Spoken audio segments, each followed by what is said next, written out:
Today, I have the final sermon in a series called The Direction of Your Dollar.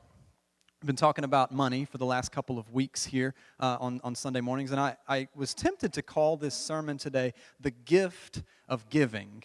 But it sounded honestly, it just sounded too corny to me at the end of the day. It felt like very un-me. I didn't see myself saying that, but just to share the idea and the concept, exactly what Derek just said right before we took the offering is we actually believe it is a true privilege that we get to give to God's kingdom, that we get to pour into what He is doing all across the world for all of eternity. And so that's what we're going to address today. Now,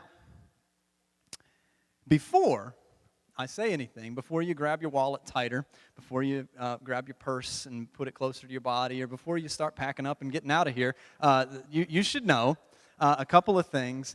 I want you to honestly consider one important question about all of this. And this question, I'm going to try to address every inhibition you've ever had about giving to a church. I'm going to try to address every negative feeling that you've ever had towards money and generosity, giving to anyone, because I've felt most of those things, and most of those things are present in the Word. Most of them are addressed in the Bible. And so if you have negative feelings about churches and money, I get it. I know where you're coming from. I've seen the things that you've seen. I've seen the news stories that you've seen. I've known the people that you've known. I know why this is such a difficult subject for us. But it's also a subject that can bring so much freedom and so much liberty into our lives. And so I hope that you'll stick around. I'm going to ask you one question, though, today.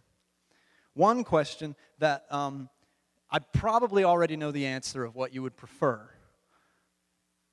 Would you prefer to be someone who is grateful or someone who is greedy? Would you prefer to become someone who is grateful or someone who is greedy? Because what I want you to see today is that gratefulness leads to giving. Gratefulness, if you're thankful for what you have, then it only makes sense that we would be giving with it, that we would be generous with it, and everything else leads to greed. Any reason not to be generous leads to greed in our hearts, and most of us would not say, I wish I were a little more greedy. I wish I were a little more stingy. I wish I were a little more like Ebenezer Scrooge. I wish I had a little more of him in me. And so that's what we want to address today. This isn't about church fundraising. Amen? It's not about, we're not hurting. We're not like, we're going to have to turn off the rest of the lights. As you can see, they're down really low. That saves on power. We're going to have to start building fires right here on Sundays if it keeps getting colder, as November has arrived, by the way. You're welcome. For those of you complaining about the heat last week, it's here. It's here. No, this is not what that's about. This isn't about some kind of pyramid scheme. We're not selling anything. This isn't even about, and this is important for you to know, this isn't even really about helping people in need. It's about you. And it's about your money, and it's about what effect your money has on you and my money has on me. It's about the direction of your dollar and what that has to say about the direction of your life and the direction of your heart. So, we're going to look at John chapter 12. Hopefully it will make sense sooner rather than later while we're looking at John 12 today. But I'm going to tell you a story that I think you'll enjoy. So it's an interesting story, has a lot going on, a lot of subtext, a lot of things happen before this story, a lot of very interesting things happen after this story, but we're going to look at right in the middle of it. John chapter 12, starting in verse 1. It says, 6 days before the Passover celebration began, Jesus arrived in Bethany, the home of Lazarus. Anybody know Lazarus, church folks? Lazarus, the man that Jesus raised from the dead. So the previous chapter of this book, John chapter 11, is all about Lazarus getting very sick. He's a close friend of Jesus, John tells us, and so a message is sent to Jesus that says, hey, your good buddy Lazarus is very sick. It looks like he's probably going to die. And then he dies before Jesus gets there, and he is put in a grave, and he's buried, and he's in that grave for 4 days, and Jesus gets there on the 4th day, and on the 4th day, Lazarus is risen from the dead because Jesus shows up and says, roll back the tomb, come forth, Lazarus. And so this sets us up to really understand the nature of what's going on in this room. We're kind of at a home in Lazarus' hometown, and Lazarus is there, and some of Lazarus' family members are there. And then there are some other people there. And it sets us up to see two categories of people, and those categories of people, we're going to narrow them down to two actual people. The first one is, the dinner was prepared in Jesus' honor. Martha served. This is verse 2. And Lazarus was among those who ate with him. Then Mary, may you say Mary? Mary is the first type of person. She took a 12-ounce jar of expensive perfume made from essence of nard. You guys familiar with what essence of nard is? Yep, me either. I don't know. But it's expensive perfume. And actually, 12 ounces of it is substantial.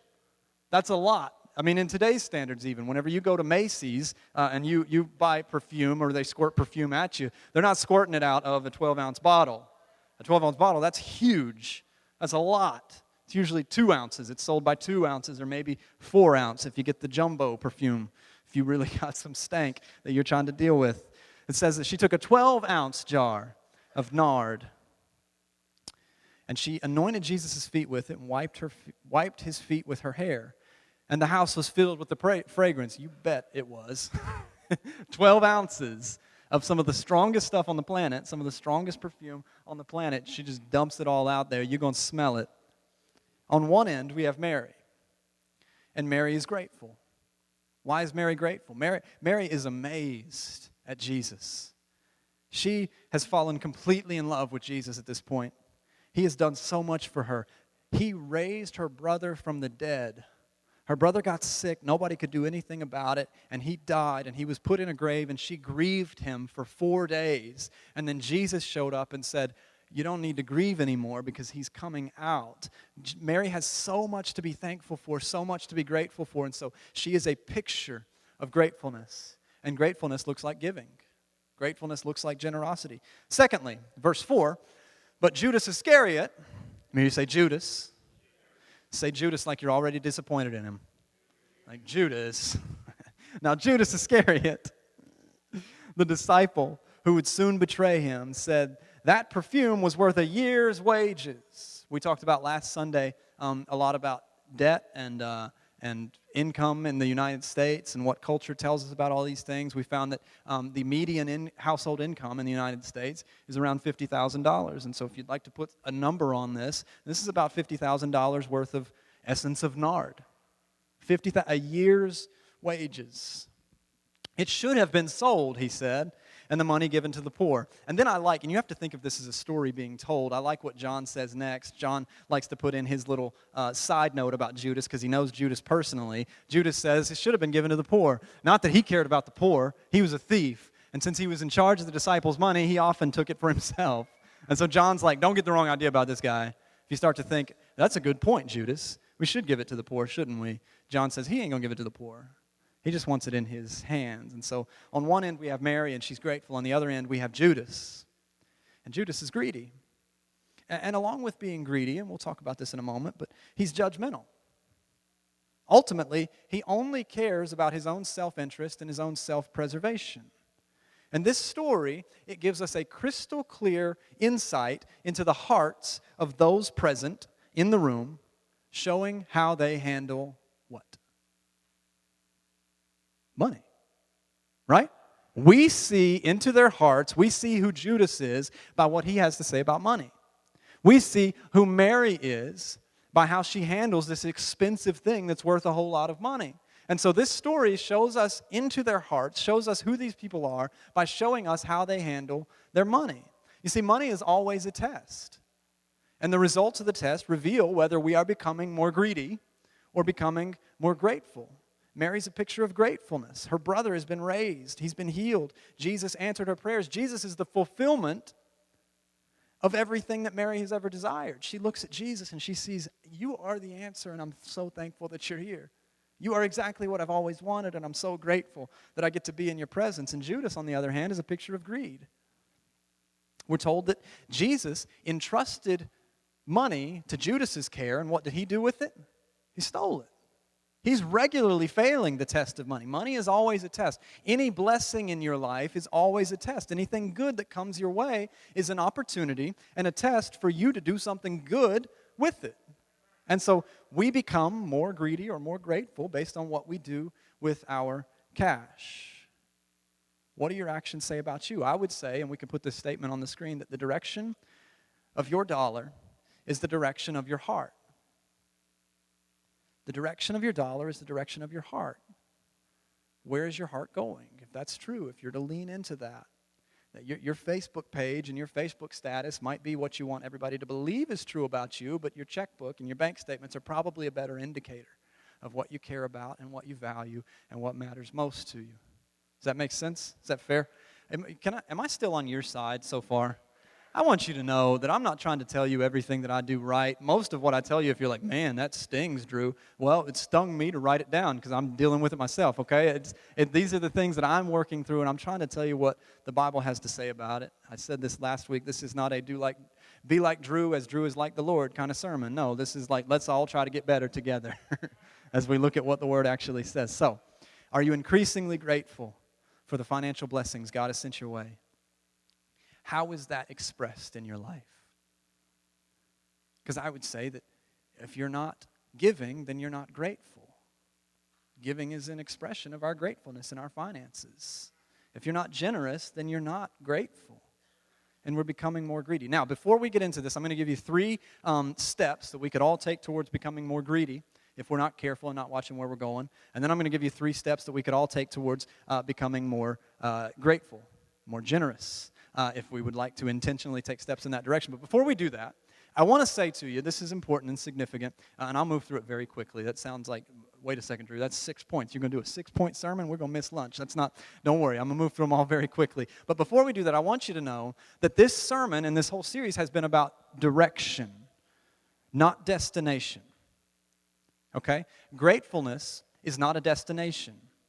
You don't get there and get to say, I'm so glad I'm generous now. I'm so glad I'm grateful now. I'm so glad I'm thankful now. It's a direction. You can't arrive at gratefulness any more than you can arrive at west, right? And on the flip side of that, greed is not a destination. It's a direction. And every decision that you make, the direction of every single dollar that you spend or give or whatever you do with it, takes you one step in the direction of becoming a more grateful and generous person, or it takes you one step in the direction of becoming a greedier person. And we all want to be and desire to be more grateful. And so I would offer you an encouragement that if you feel like a greedy person today, if you feel like I've kind of just hoarded everything I've ever gotten, it's actually all in a shed, and all of the money is stored up, and I got most of it in my pocket right now because I don't even trust a bank to hold on to it. It's like, if you would say that, I would say there's hope for you because greed is not a destination. You're not a greedy person. You could take a step towards gratefulness today. You can actually you can do an about face and start walking the other direction today. Greed is not a destination any more than up is a destination. There's a direction. And so we make decisions constantly, and this is important for us to remember. So let's talk about greed. 3 steps towards becoming more greedy. Subtle steps, sneaky steps. These are things that we don't even realize what they're doing whenever they start to do this to us. The first one that I would show you is that if you want to become more greedy, judge other people's actions with money. If we look at Judas in this story, one of the first things he does is he judges what Mary is doing with this expensive perfume, right? But you would say maybe, Drew, it's not fair to call Judas greedy just for that reason because he's actually suggesting that the money be given to the poor. That's not really greedy. Well, that's a fair point. But what I want you to see is that one of the subtlest ways that greed starts to sneak into our heart is that it starts to tell us to try to figure out how other people should handle their money. The issue here isn't what he wanted done with the money. The issue here is that it isn't his money. It's not his choice to make. Does this make sense? This is the attitude that starts to become present in a lot of us that says, I would be more generous if I had what they have. I would be more giving. I would give more to the church. I would give more to people in need, to poor people. I would give more to people that I love in my own life and my own friends and family if I had the job that she has and made the kind of money that they make. This is this sort of subtle judgment stepping in, and it starts to build up greed in our hearts. I would open my home more and let more people come over and stay the night if they needed somewhere to stay. I would, if I had that kind of home. This is what this says. Matthew chapter 7, verse 1 says, do not judge others, and you will not be judged. For you will be treated as you treat others. And then the final statement that's made in the New Living Translation here is, the standard you use in judging is the standard by which you will be judged. And that's a significant and important thing to consider here, because I want you to see this, and I think it's kind of funny.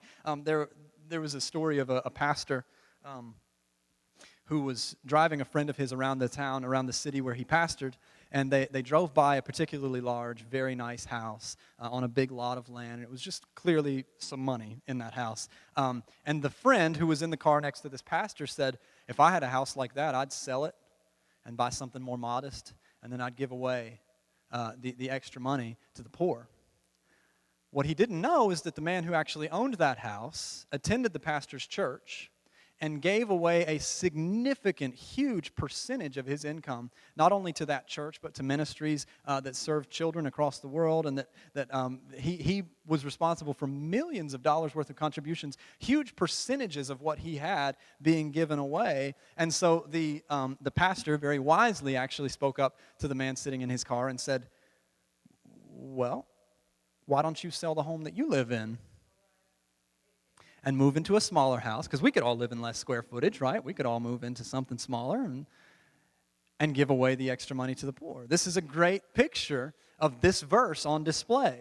This pastor did a great job of recognizing and reminding his friend of this verse. He's like, oh, so you think people should sell their homes, move into smaller homes, and give the profit away to the poor, right? Why don't you? Right? This is what judgment starts to do, and it's making a decision for what somebody else should be doing with their finances. Let me put it into other terms for us. What this verse says to us is, well, if I made $100,000 a year, I'd give 50,000 of it away. Man, I'd love to live on 50 grand a year. Well, what if you made 50? The standard by which you judge others, would you give away 25,000 of it and live on the other 20? This is what it says, and we have no business judging other people. This is you. It's your situation, and it's also important for me to say, I'm the one up here preaching today. I'm not judging any of you with this sermon. I'm trying to not make eye contact with anyone at any point today, looking at foreheads all across the room, because this isn't about me judging and saying you're not doing it right. I have no place to say that. I just want to encourage us all to take steps forward and to never get caught up in the trap of assuming that I know better what you should do with your money than you should know what you should do with it. That's between you and God. And this is what Judas is guilty of. When we judge other people's actions with money, especially whenever we judge their hearts along with their actions, we begin to reveal our inner greed and our insecurities about what we have and what we're doing with it. Judas has a great idea for what somebody else should be doing with the money that they have when he's regularly failing his own test. He's in charge of the money and he's stealing it. Second thing. So first step towards greed is judge what other people should do with their money. The second thing is expecting abuse of money. This is a very subtle way that greed starts to sneak into our hearts as we start to expect anybody that we're ever generous towards or anything that we ever give to someone else to be abused. This is a deep-rooted issue, especially whenever it comes to a lot of people's reluctance to give to churches and to ministries. So many people believe that the church just wants your money. Can I address that? Can I take a minute to address that real quickly? First of all, this is my first and last point. My first point is, if we just wanted your money, this is a terrible business model, right? We should have been charging admission as you came in. Second of all, Target just wants your money. Lowe's just wants your money, right? Bank of America, they just want your money. Arby's just wants your money. But that doesn't stop any of us from going there, right? It's like, that's not that's not really a very good excuse to not go, right? So it's important to see that, first of all. But then I also would like for you to see that this church is never going to send you a bill for services rendered. You're never going to get something that says, hey, you really owe us for like 4 years worth of free counseling and care and messages given and worship music and heat and coffee and all of the different, that's never going to happen. We're not going to do that, right? Nobody ever, on that first point, you're not going to go to a restaurant and then leave the restaurant and then go on Yelp and give it a bad review and tell all of your friends, I ain't never going back to that restaurant, because guess what they did? They charged us for every single thing we ate. Like they gave us, I thought the lady was just being kind. She just kept bringing us anything we asked for. She just brought it to us. And then she gave us a bill for it. Like we don't call those people greedy, those places greedy. What we actually do instead is we give away as much as we possibly can. And then usually in a service, we pass a plate, or we encourage you to do it online, and we say, hey, this is totally between you and God. how much you want to give, and if you want to give it all. Can you imagine Arby's doing that? Can you imagine going to Arby's and you order absolutely everything on the whole menu? You're like, give me all of it. You ain't charging? Give it all to me. And then you go sit at your seat, and then the employee comes over 10 minutes later after you've eaten some of it and thrown most of it away, and you've complained about half of it. And they come over and they say, hey, there's a box on your way out. If you'd like, give as much as you'd like there, or don't give anything at all if you don't think it was worth anything at all, and help us share our meats with the world. After all, we have the meats, right?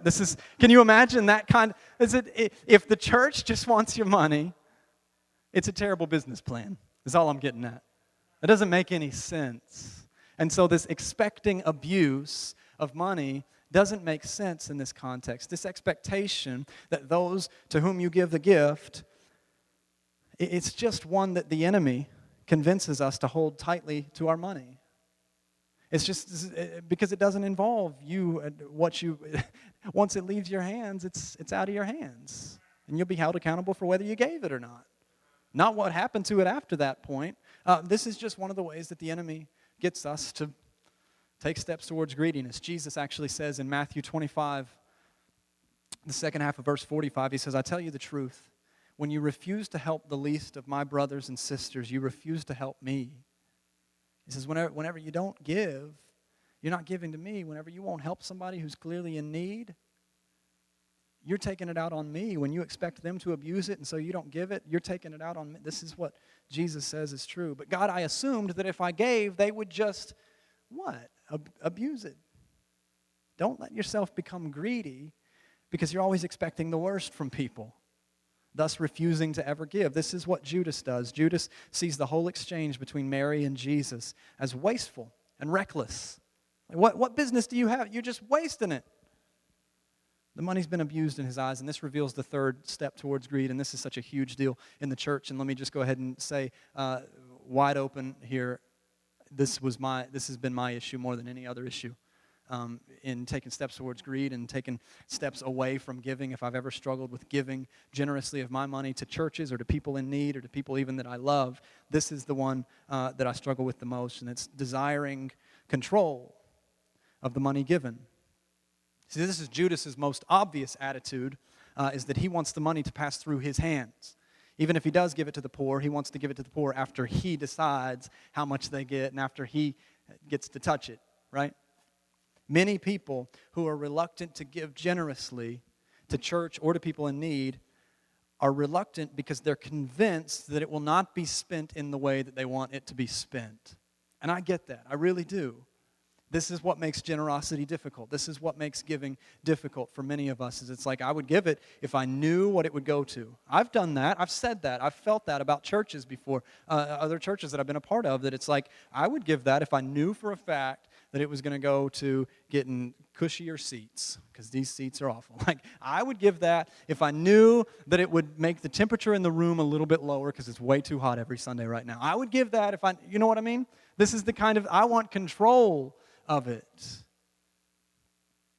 But I want to offer you a couple of practical points on that. If you would consider yourself in that category, if you would say sometimes giving for me is difficult because I just feel like they won't do with it what I want them to do with it. Here's the two things I'm going to offer you. First of all, you're probably right. Like that's it. Most of the time, whenever you give something generously, you give it away, they're not going to do exactly what you wanted them to do with it. So that's the first thing. The second thing, that's why it's called a gift. So there it is. I mean, that's just the reality. If you only ever give to people and to churches and to organizations where you have complete control and you can get it to do whatever you want, then you're just not going to give most of the time. That's the reality of it. That's what begins to happen in our hearts, and that's why this subtle issue is such a major issue. Any money that you give generously away will not be spent exactly as you wanted it to be spent. And I get that. I get why that's a struggle. But the same is true of your Christmas gifts. I mean, you give somebody a sweater that's got a battery pack and lights on it and a Christmas tree on it somewhere. Once it leaves your hands and once you give them that gift, what they do with it isn't really, it's the thought that counts, right? What they do with it isn't really your business. The gift was the gift. And once they take it to Goodwill, and Goodwill says, we can't take shirts with battery packs for obvious reasons, and then it just ends up in the trash. I mean, that's not, you gave. I would say it this way. Can we put this statement on the screen? You're not going to stand before God at the end of your life and give an account for what was done with everything you ever gave after you gave it. You're going to give an account for whether or not you gave it. You don't want to stand before God at the end of your life and say, God, I would have given if I could have trusted them. And God's going to say, so you just kept it? So you just held on to it? So you thought the right thing to do was just to hoard it for yourself because you couldn't trust anybody? And especially when it comes to the church, because you couldn't trust the people that I put in authority over your life to handle it well. I mean, that's the thing. At the end of the day, pastors will give the same account for the money that passed through our hands. And we're going to say, God's going to say, what did you do with the money that the people gave? What did you do, Twin Rivers Worship Center and leadership there, executive team? What did you do with the money that we will give our own account? But you will not give an account for what the church does. You will not give an account for what the homeless person who asked you money did with it. You will give an account for whether or not you gave out of a heart of gratefulness to those who were in need. Does that make sense? Is that all fair? Now, do you want to take some steps towards gratefulness? I taught you how to get to greed. If you want to get to greed, those are the 3 steps that I would recommend highly. But I want to close with giving you 3 practical steps that we can all take towards becoming more grateful. The first thing that I would say is to put God first in your finances. Absolutely first. Too many of us, myself included at times in my life, not presently, I'm going to go ahead and brag on myself right now, that we're not doing this now because we've made this mistake enough. Too many of us give God what's left over after everything else is spent. Like, God, I'm going to give to your work. I'm going to give to people generously after the bills are paid, after we get everything that we need, after we decide what we need to save, after all these different things. Then we'll see what's left and you can have that. I've made that mistake enough. And you know what ends up happening whenever I do that? First of all, I never give anything. There's never any left. Second of all, I hardly ever save. Third of all, I usually end up going in debt in those seasons. I mean, that's just the bottom line. I don't know why. I just know it's true, and so I don't make that mistake as often as I used to. And I would just encourage you, put God first. Mary walks into this room and could have been tempted. It's a room full of people. Could have been tempted to look around and say, well, better give a little bit to my sister Martha, or I'm going to hear about it from Mom that I didn't share it well, right? Better give a little bit to Peter, because he's not so much to look at right now, but I bet he's going to do great things one day. I'm going to invest in that. I want to be a part of that ministry one day. Better set aside a little bit of this perfume for later, just in case I have a particularly stinky day or whatever, that I have some for myself, and I definitely better give some to the treasury, or I'm going to hear about it from Judas, right? She has a room full of people, but where does she go? She goes straight to Jesus. Before addressing any of the rest of those, before talking about anything else, she goes straight to Jesus. I would encourage you to demonstrate and increase your gratefulness to God by giving to His kingdom before anything else. Jesus encourages us in Matthew 6. He says, seek first the kingdom of God above all else. Live righteously, and He will give you everything you need. And this, I'm telling you, this has been my personal experience. When I put God first in my finances, we have what we need.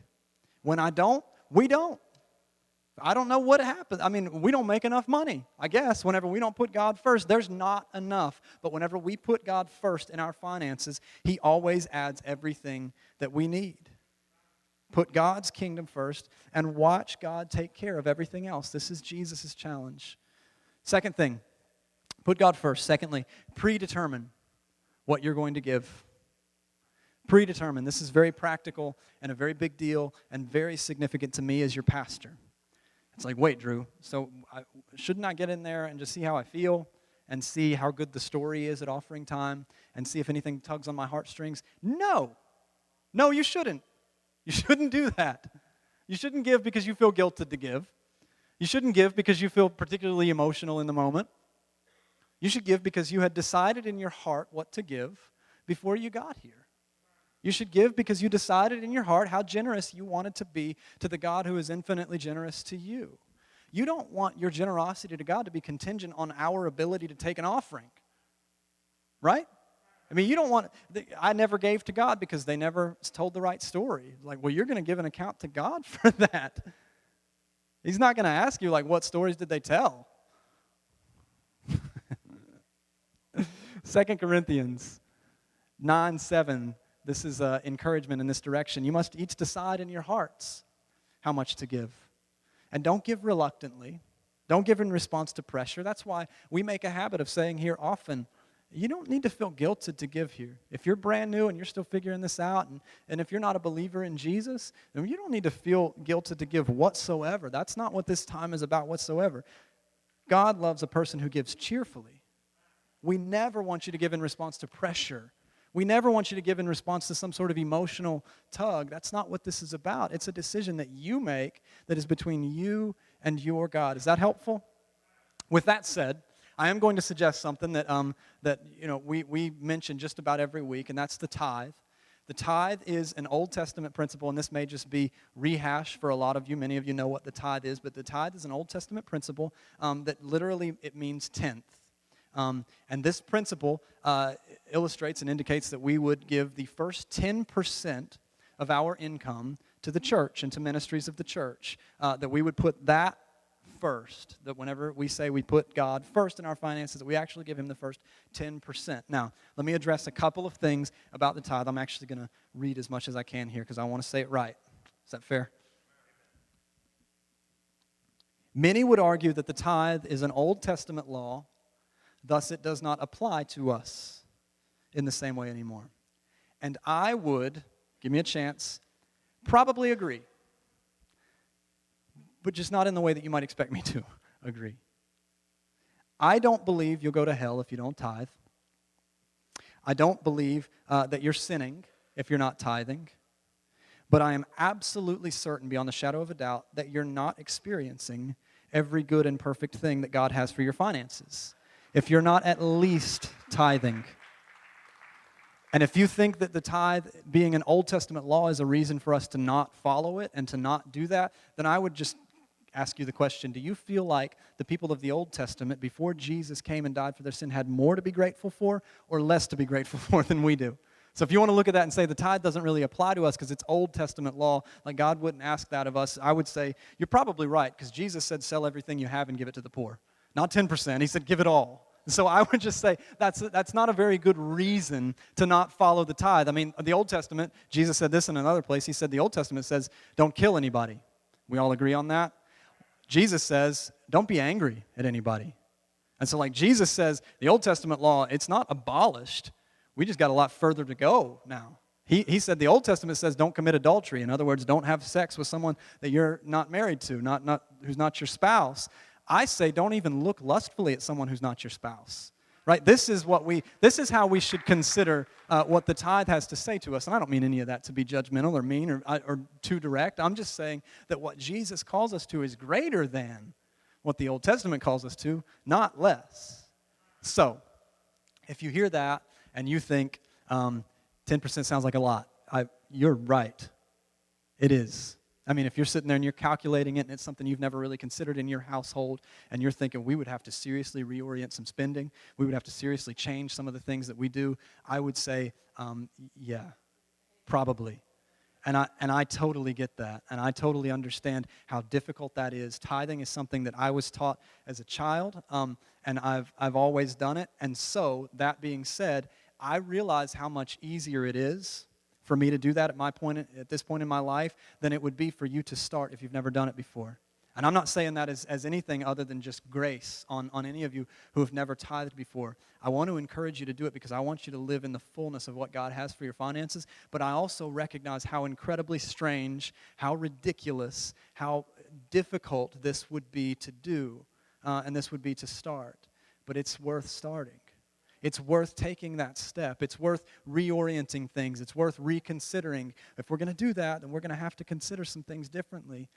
I don't know people who tithe regularly who struggle with money. I don't know people who tithe consistently who don't have enough food on the table, who don't have a roof over their head. This is just what I have seen to be true, and it's what God promised in His Word. And so I would encourage you to be praying about it. We don't check. I don't run through a roster and, I don't look out there in the lobby and say, you drinking coffee and you don't even tithe. I don't know who tithes, and I don't want to know. That's not what this is about. This is about me encouraging you to live in the fullness of what God has for your finances. Is that good? Fair? Third thing that I would say to you, and this is the third step towards gratefulness, and this is the final thing I have to say. And Brian, if you would come, we're going to close out in just a moment. The third thing I would say is to focus on eternity. To look to eternity. And this is a big deal. And this is something that if you're new to church or new to the Bible, that maybe this is a totally strange concept to you. But I think even if you don't believe it, and even if you struggle with it, there's a part of you that you would have to say, but I kind of do feel like there's more to this life than what we see. Well, that's all that I'm suggesting here. The third step towards becoming more grateful and more generous in your life is to take your eyes off of the right here and right now and to focus on eternity. See, Mary's gift in John 12 has outlived her by thousands of years.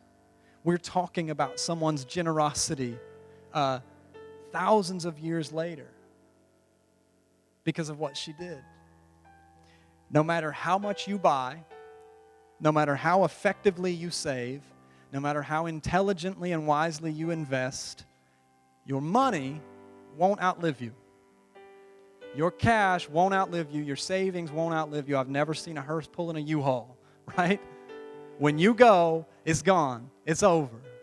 But your generosity can't outlive you. Your generosity is something that you can leave to your children's children. Your generosity is something that you can implant in your household that will change the nature of your household for decades to come, possibly even centuries. I believe that there are people in here today who are generous givers and who operate in financial wealth because their grandparents were generous, because their great-grandparents put God first. Now, that's not to say that if they didn't, then, good luck. That's just to say that generosity outlives greed, and we all know it's true. I would maybe say it this way. I think this is a statement that's on the screen. You can't take anything with you when you die, but you can send it on ahead.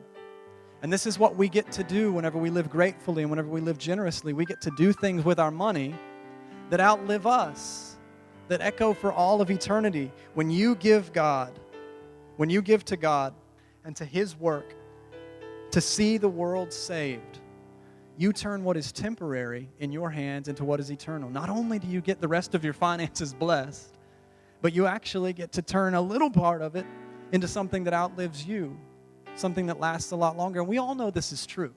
We all know that generosity outlives greed.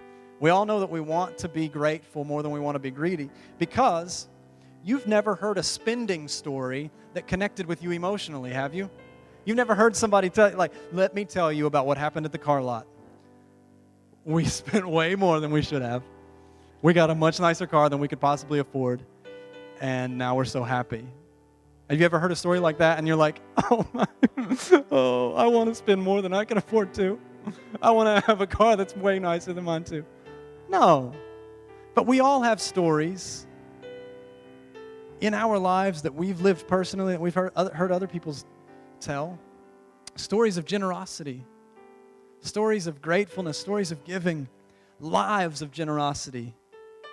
Mother Teresa connects with your heart more than Donald Trump connects with your heart. I mean, amen? I'm not trying to make a political statement there. It's just a human statement. You hear a story about somebody who gave everything, who gave their life away, who gave their finances away, who gave everything away, and you say, I want to be like that. That's all I'm saying.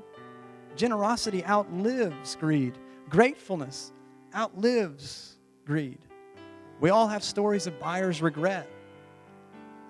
And we all have giving stories where we've heard people say, I gave more than I thought we could give, and God showed up. God did something supernatural. I put God first in our finances, even though I couldn't see at the beginning of the month how that was going to work, and He made it work every time. We've seen the supernatural and we've seen the natural. We all know somewhere deep within ourselves that gratefulness outlives greed. We all want to be generous. We want to leave a legacy of giving. We want to be grateful. What better way to express our gratitude than to turn around and give back to the God who has entrusted everything we have to our care? And so here's what we're going to do today. And I don't want anybody to feel any pressure about this or feel strange about this whatsoever. We are going to receive a special gift today that leaves this church. This is not I told you this wasn't a fundraising plea. This is one way of expressing that. We're going to receive an offering as an altar call for money that will be used to help families in need during the holidays. We make food available. We buy some toys for kids. We buy some clothes for people that need it. Every dime that goes into this offering will leave this church as ministry. But we wanted to offer this as an opportunity for every one of us personally to do an about face. If we were walking in the direction of greed, we've held tightly, we've had all the excuses to not give. Today you can turn around and take a step towards gratefulness and say, God has been so generous to me. God has given so much to me. If there's anything that I can give to His kingdom, I want to do it. I want to offer you that opportunity. So we're going to actually put offering buckets at the altar here. And I make this disclaimer both in all seriousness and as a sort of caveat to people. You can always give on trwc.com. You can always go online. If you would like to give to this special offering, all you would need to do is indicate, look at that, amen, leading the charge. All that you would have to do to give to this offering is to label that you want to give to the House of Manna on that. That is our benevolence and giving out of our church. And so if you don't have something to give today, but you wanted to do that, and so this is another way that we say, don't feel guilty for not getting up and coming to the front and giving. Just tell somebody, I'm going to give on the internet after church, okay? Quit judging me. But we want to do that as a way to end this service. Let me pray over you, and then would you please come and give. Heavenly Father, God, thank you so much for entrusting so much to us. God, thank you for blessing us with wealth. God, thank you for giving us all more than we could possibly need. God, more than anything, we are grateful for Jesus Christ. We're grateful for the gift of the perfect and spotless Son who died on a cross so that we wouldn't have to, who took away all of our sins. God, if nothing else, we have so much to be grateful for in that. And so, Father, help us to always fight the greed in our hearts and become generous and become grateful, become everything that you've called and created us to become. God, bless this offering. Let it be used for your glory, to reach many people, to change lives, to change circumstances, God. And let it take the gospel into this city. Let people receive the things that we give them because you've told us to give to them. God, let them receive it and recognize that it came straight from you, not from our hands, but from yours. We pray this in Jesus' precious name.